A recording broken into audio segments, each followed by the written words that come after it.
Yo tout le monde, ici c'est Zakibrock. Aujourd'hui on se retrouve pour une nouvelle vidéo sur ma chaîne. Donc aujourd'hui je vais vous faire la review de cette réplique d'Airsoft de R31 de 1911. Et sans plus attendre, c'est parti. Donc sur la boîte, on peut voir le logo de Army Armament qui est ici, plus l'étiquette du modèle de la réplique. Ensuite, nous avons les instructions en plusieurs langues. Sur le côté, nous avons rien du tout. À l'arrière, rien du tout. Et sur l'autre côté, rien du tout non plus. Et derrière, en revanche, nous avons une petite étiquette qui rappelle les règles avec une réplique. Donc sans plus attendre, on va ouvrir cette boîte.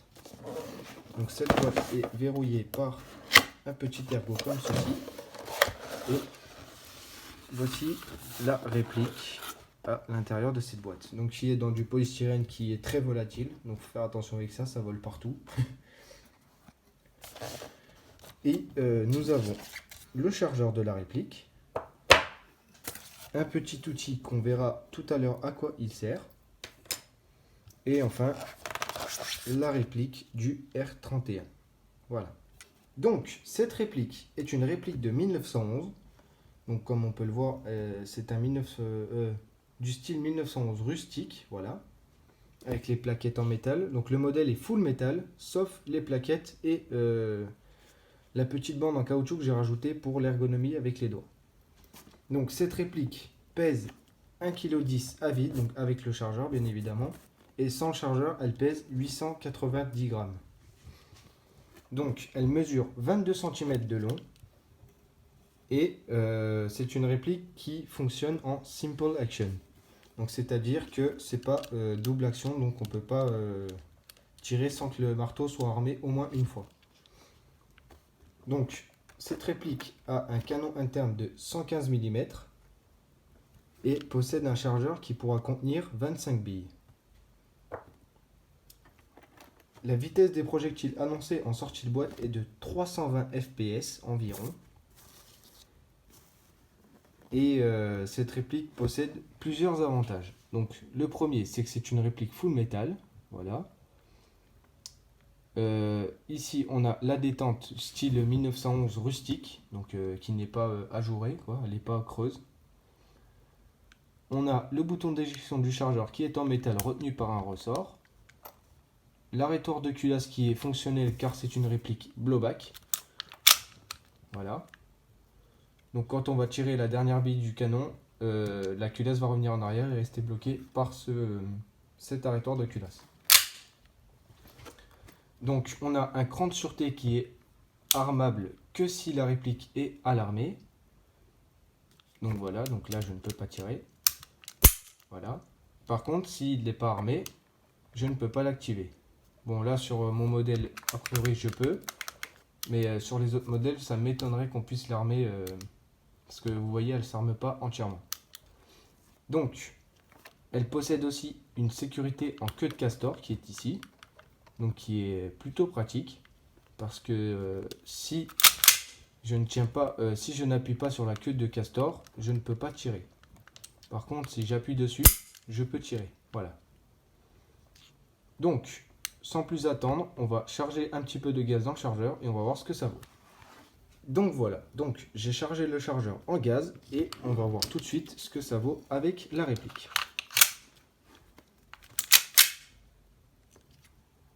Donc je vais tenir l'arrêteur de culasse parce que j'ai aucune bille chargée, mais pour vous, si vous avez mis des billes, vous n'aurez pas besoin de le tenir.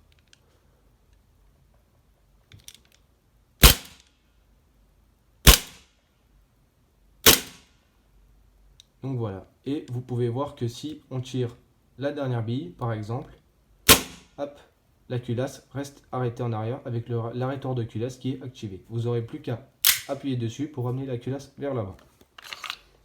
Donc voilà. Donc, je vous ferai le test de tir sur cible avec des billes de cette réplique plus tard dans une prochaine vidéo. Mais pour le moment, j'ai rien d'autre à vous dire sur cette réplique. Donc, je vais vous tester la compatibilité des chargeurs parce que je vois qu'il y a l'ergot pour rentrer un chargeur à CO2 et on va voir tout de suite si ça rentre. Donc, on a le chargeur de base de la réplique qui est un chargeur Army Armament, hein, donc qui rentre sans problème, vous l'avez bien vu. Ensuite, on a un chargeur Tokyo Marui de 1911, pareil. Donc qui rentre pareil sans souci.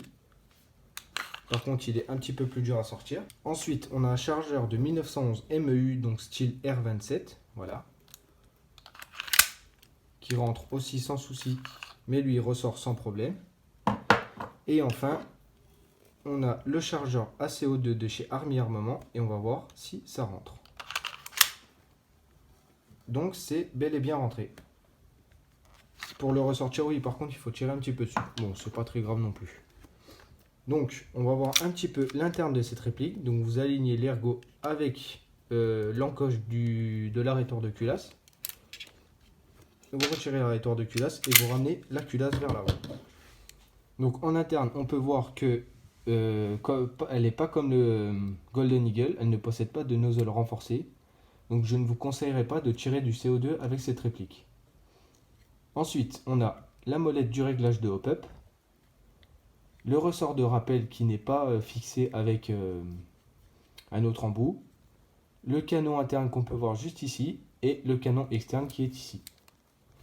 Donc voilà. Elle possède un petit marquage sur le canon externe de 45 ACP pour rappeler le calibre de la vraie arme. Et les mires sont rustiques. Donc c'est-à-dire que c'est les mires sans fibre optique ou aide à la visée avec point blanc, quoi, etc. Donc pour remonter la réplique, rien de compliqué. Vous alignez la culasse avec le rail. Vous ramenez en arrière. Vous bloquez à l'endroit où il y a l'encoche et l'ergot pour l'arrêteur de culasse. Vous remettez l'arrêteur de culasse. Vous appuyez. Et hop, ça revient tout seul. Et voilà. Donc voilà, donc j'ai rien d'autre à vous dire sur cette réplique, ne serait-ce qu'il faut que je vous montre à quoi sert cet petit outil. Donc cet outil sert de ce côté-ci à démonter le bushing qui est juste ici, voilà, donc vers la gauche. Ou sinon, de ce côté-ci, sert normalement à bloquer le puits de chargement des billes pour pouvoir les remplir. Donc on va voir tout de suite si ça fonctionne. Donc on ramène tout vers l'arrière, on ramène le ressort en arrière, on verrouille et normalement si je lâche, ça devrait pas sauter, mais là ça saute. J'aurais essayé une petite fois. Non, ça ne veut pas tenir. Bon, tant pis, c'est pas grave, mais en général ça devrait tenir. Donc voilà. Donc c'était tout pour cette review du 1911 A1 de chez Army Armament de R31. Si vous l'avez aimé, n'hésitez pas à la liker, la partager, la commenter. Et moi je vous dis à plus dans une prochaine vidéo. Allez, salut tout le monde!